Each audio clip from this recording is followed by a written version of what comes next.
que a Justiça bloqueou os bens da empresa responsável pela construção do reservatório que rompeu na região do Monte Cristo e do Sapé. A Dani Secom vem por aqui agora ao vivo para trazer mais detalhes dessa história. São milhões de reais, Dani. Oi, Polito, isso mesmo, 16,6 milhões de reais bloqueados pela Justiça da conta da empresa Gomes e Gomes. Boa tarde para você, a todos que nos acompanham aqui no BG. Nessa sexta-feira de chuva, o estado passando aí por várias intempéries climáticas, várias tragédias por conta do clima. E a gente está aqui do lado de uma das tragédias que poderiam ter sido evitadas e que provavelmente vão ser comprovadas aí que podem ter sido de falhas humanas, que foi o rompimento aqui do reservatório da Casan no Monte Cristo, atingiu a região do Monte Cristo e do Sapé, e a construtora responsável começa a responder na justiça por conta aqui dessa tragédia nessa região aqui continental de Florianópolis. A Justiça Federal acatou um pedido do Ministério Público do Estado, que por meio de duas promotorias, a 30ª e a 26ª, entrou com esse pedido junto à Justiça para bloquear 16,6 milhões de reais da conta bancária da empresa Gomes e Gomes, a construtora responsável pelo reservatório que rompeu. A gente está vendo aí as imagens ao vivo aqui, né, da situação. Realmente, como a gente comentou várias vezes, um cenário de guerra. E, de acordo com esse pedido feito pelo Ministério Público, a empresa teria realizado uma má execução da obra, que foi inaugurada em 2022, ficou menos de um ano funcionando, né, o reservatório com capacidade de 8 milhões de litros, 2 milhões estavam no momento do rompimento, foram lavando tudo aqui nas ruas, levando o que tinha pela frente, e agora a Justiça quer penalizar, né, uma das partes envolvidas, que seria a empresa responsável. No relatório, os promotores afirmam que a utilização dos ferros que fazem o alicerce aqui desse reservatório, no projeto estava previsto 10 milímetros de diâmetro, por exemplo, esse é um dos pontos. Mas a execução foi realizada com ferros de 5 milímetros, ou seja, a metade do valor previsto em projeto, o que poderia ter sido um dos motivos pelos quais o reservatório rompeu aqui no Monte Cristo.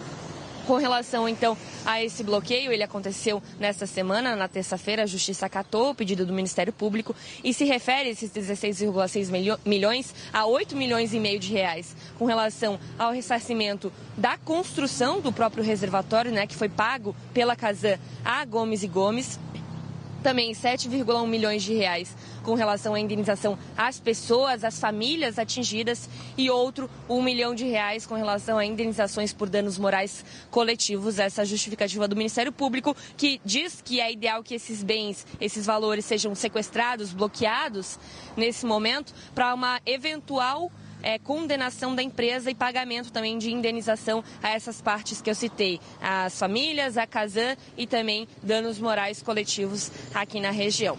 A empresa Gomes e Gomes, que até então não estava respondendo, né, às nossas tentativas de contato, a gente vem mostrando aqui, tentou várias vezes o contato com a empresa falava que não iria se pronunciar, e a Casan, por outro lado, colocava um pouco essa pressão em cima da Gomes e Gomes, falando que a empresa não estaria prestando o apoio necessário durante esse processo de investigação nesses 30 dias que decorreram desde o acidente.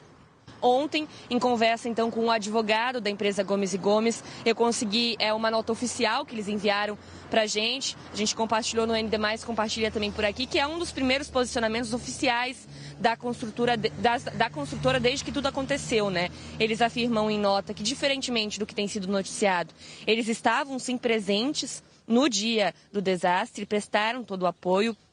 Um dos sócios esteve no local, um dos advogados, e se identificou junto à polícia. Também que trocaram mensagens aí com engenheiros da Casan, colocando de prontidão máquinas para fazer a limpeza aqui logo depois do desastre. Também retirar entulhos, enfim, e que essas máquinas ficaram até o dia 19 de setembro aqui no local. E que, diferentemente também do que a Casan está comentando, eles estão prestando apoio e, inclusive, tentaram marcar uma vistoria junto à companhia aqui no local do reservatório para entender o que pode ter causado esse tipo de rompimento. Já com relação à notificação do MP, só para finalizar, eles afirmaram que ainda não receberam, né, a notificação judicial e que só depois de analisar os autos eles vão se pronunciar oficialmente. Voltando à história aí do reservatório, né, o rompimento, a gente falou agora da parte burocrática, a Casan, a empresa, mas o que todo mundo, a comunidade, realmente fica preocupada é com esse recomeço do Sapé, do Monte Cristo, as comunidades bastante atingidas. Nessa semana eu conversei com moradores, conversei com líderes aqui da comunidade, conversei também com a prefeitura para tentar entender como é que tem sido esse recomeço. Se é que dá para pensar em um recomeço tão recentemente, né? Mas a gente já vê o bairro circulando, as coisas voltando a acontecer, as crianças saindo da escola. Essa reestruturação está acontecendo, mas ela é a passos devagares, passos complicados, mas também, com certeza, contando com a ajuda da comunidade. Vamos assistir.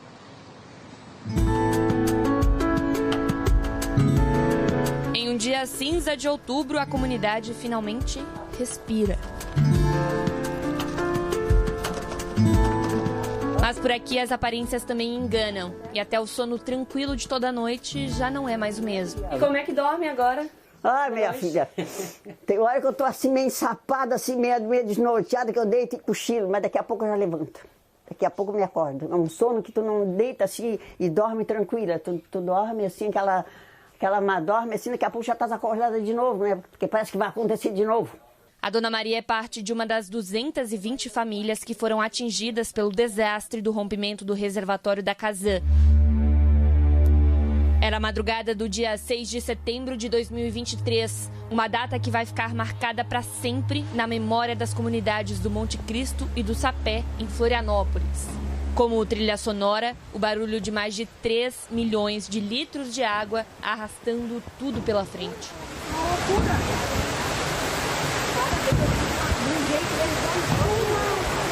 Como é que estava isso aqui 30 dias atrás? Dá para descrever de alguma forma em sentimentos, palavras? O Brasil é um país pacífico, né? A gente nunca passou por uma guerra. Então, quando a gente fala assim, cenário de guerra, para a gente é assustador. E era o que estava aqui nessa rua, era um cenário de guerra. Lama, objetos, móveis, motos, carros, um por cima do outro, tudo jogado. Coisa que nós jamais imaginaríamos que aconteceria aqui no Sapé. Tudo que ela tinha para arrastar foi arrastando. Ela não arrastou vidas. E esse é o mais importante. Mas arrastou histórias que precisam ser reconstruídas e refeitas. Eu estava acordada, me levantei para tomar um remédio e aí quando eu senti aquele barulho, parecia assim que era um avião que estava arrastando por cima das casas, eu me levantei para ver. Aí me levantei para ver, quando eu cheguei na porta, olhei, não estava chovendo, eu digo, quando eu abri a porta, a água me empurrou. No escuro daquele amanhecer caótico, pouco importava as razões pelas quais o reservatório rompeu, muito menos como seria o recomeço. A ideia era salvar o que mais importava, a vida da comunidade. Eu disse, meu Deus, nós vamos morrer tudo. Aí foi onde que a gente saiu, né?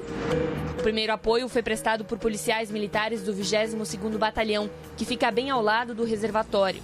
Logo depois, veio a Defesa Civil e a força-tarefa da própria prefeitura. Praticamente 48 horas depois, nós já tínhamos as pessoas acolhidas, alimentadas e atendidas. Nós também já tínhamos os serviços públicos reconstituídos e as casas e ruas já limpas. E nós estamos, ao mesmo tempo, acompanhando as medidas de ressarcimento, de recomposição do local, de restauração e reabilitação de espaços públicos como aquela praça e também fazendo uma vistoria em todos os reservatórios e instalações da Kazan.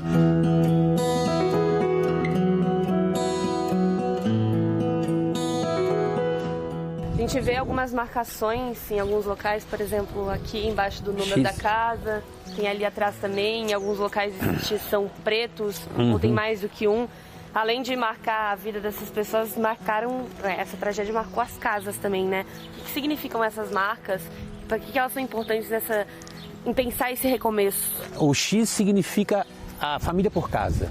Como você pode ver, 2, 4, 6, 7, são 7 famílias, porque aqui tem umas kitnets, aqui tem algumas coisas, né?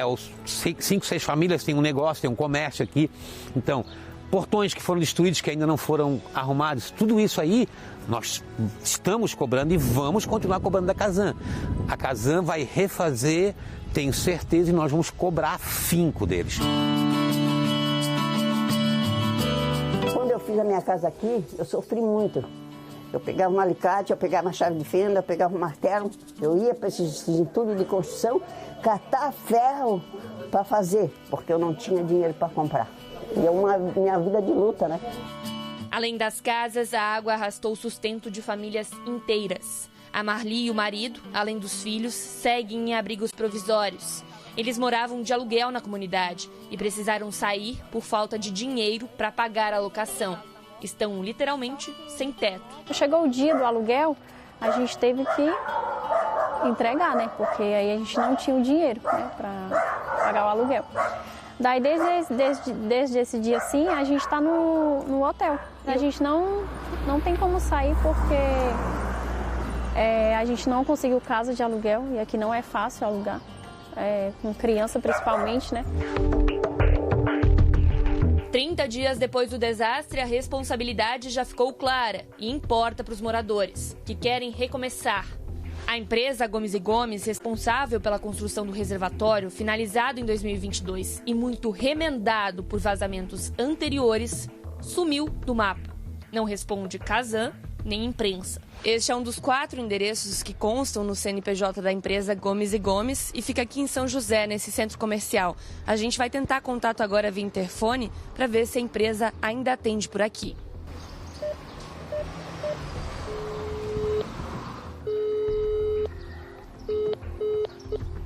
Mais uma vez, sem respostas.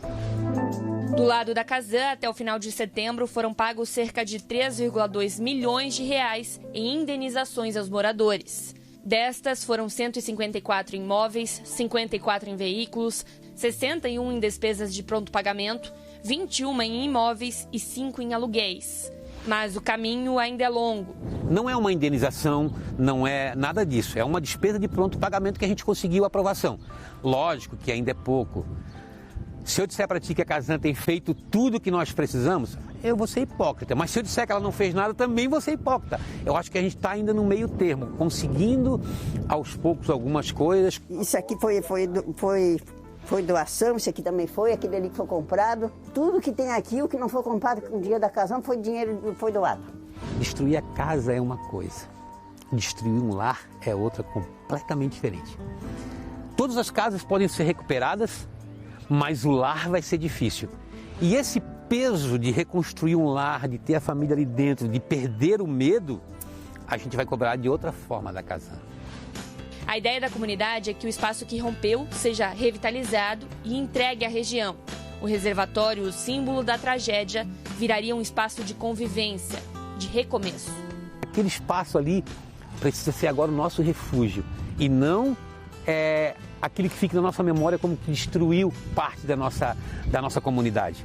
Eu acho que aquilo ali tem que ser desativado, ser arrumado, ser preparado, que aquilo ali seja o marco inicial de uma nova história para o Sapé e para o Monte Cristo. Agora, começar tudo de novo, né? Acabar isso tudo, né? Depois de acabar tudo, que a Casan encerrar, eles vão estar encerrada a parte dela, o que a gente vai fazer? Viver a vida normal como era antes, né? É o que a gente tem que fazer.